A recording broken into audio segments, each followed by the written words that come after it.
네, 안녕하세요. 김종호 바이블 스터디의 김종호입니다. 오늘은 구약성서 이야기 67번째로 나답과 아비후에 대한 심판, 레위기 10장에 나와 있는 말씀을 가지고 한번 나눠보도록 하겠습니다. 7일 동안 아론이 대제사장이 되는 위임식을 8장에서 받고요. 이제 9장에서 첫 번째 하나님께 대제사장으로서 아론이 제사를 드렸을 때 여호와의 불이 나타났습니다. 하나님의 영광 가운데.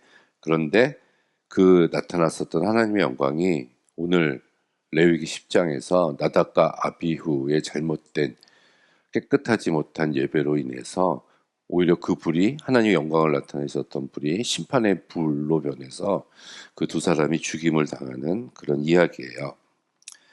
나답과 아비후는 아론과 모세를 따라서 전에 시내산까지 올라간 적이 있고요. 아론은 나답, 아비후, 엘르앗살, 이다말 이렇게 4명의 아들을 두었다고 나옵니다.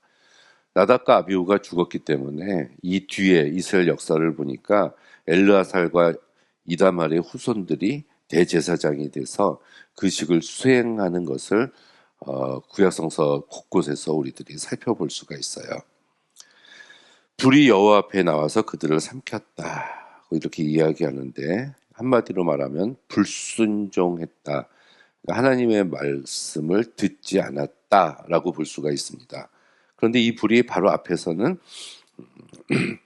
하나님의 영광을 나타내면서 그 제물을 하나님께서 받으셨다는 그런 불이었는데 그것은 순종의 결과였죠. 축복의 불이었습니다. 그런데 그렇지 않았을 때는 이런 심판의 불이 될 수 있다라는 얘기예요. 이것은 아무튼 어쨌든 하나님의 사역을 하는 제사장 측에 있는 사람들에게서는 하나님께서 더 높은 수준의 도덕과 거룩성, 순종을 요구하신다는 것을 우리는 알 수가 있습니다. 8절에서 이제 하나님께서 아론에게 직접 말씀하시는데 사실 이것이 이제 구약성서에서 하나님께서 아론에게 말씀하신 직접적으로 말씀하신 유일한 구절이라고 볼 수가 있어요. 그럼 여태까지는 뭘 했냐? 항상 하나님께서는 모세에게 말씀하시면 그 모세가 아론에게 전달하는 이러한 형식으로 이 모세오경이 구성되어 있습니다. 근데 이때만큼은 하나님께서 아론에게 직접 말씀을 하셨어요.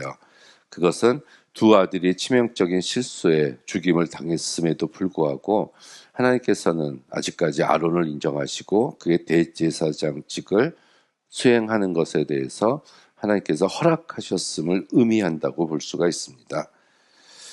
여기에서 이제 술 마시지 말라라는 명령이 나와서 이제 고대 주석가들은 나답과 아비후가 술 먹고 들어가서 제사를 드려서 이렇게 죽은 것이다라고 해석을 하는데 뭐 그럴 수도 있다라는 것으로 우리가 그냥 보면 됩니다.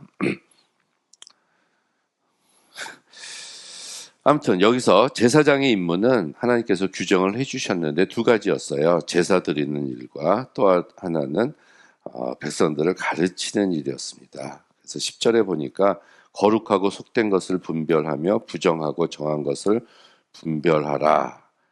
여기서 이제 거룩한 것이 나오고 속된 것이 나오고 부정한 것, 이 세 가지가 나옵니다. 그래서 이게 레위기의 또 다른 앞으로 계속되는 어떤 주제라고 볼 수가 있어요. 그러니까 가장 거룩한 것, 이거는 뭐 하나님을 상징한다고 볼 수가 있고요.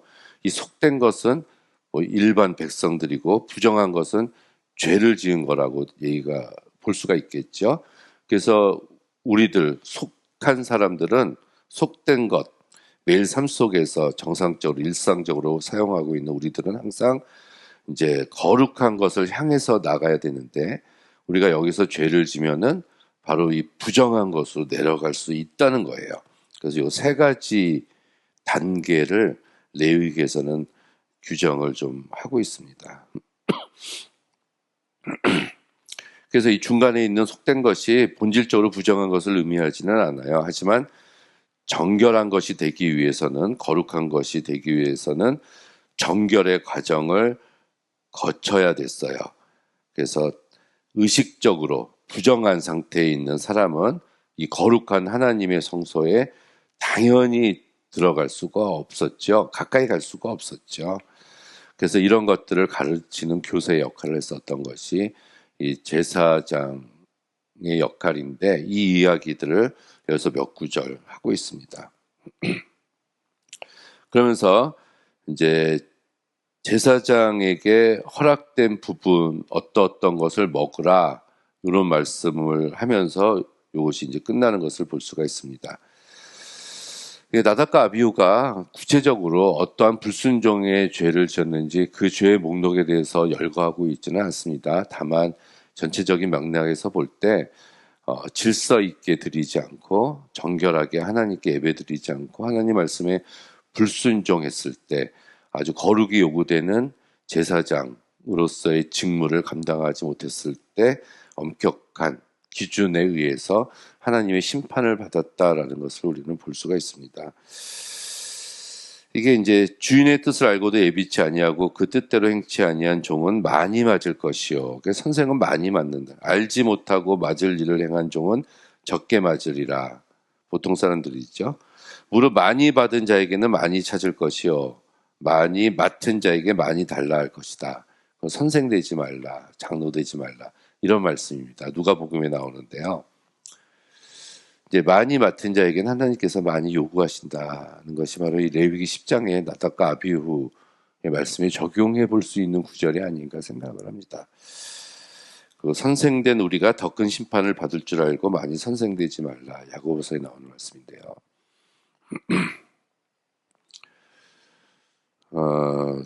지금 현대 우리 한국의 작금회 현대 교회에도 어떤 종교 지도자들의 그런 정결하지 깨끗하지 못한 모습들 우리 뉴스에 많이 회자되고 있는 그런 상황입니다.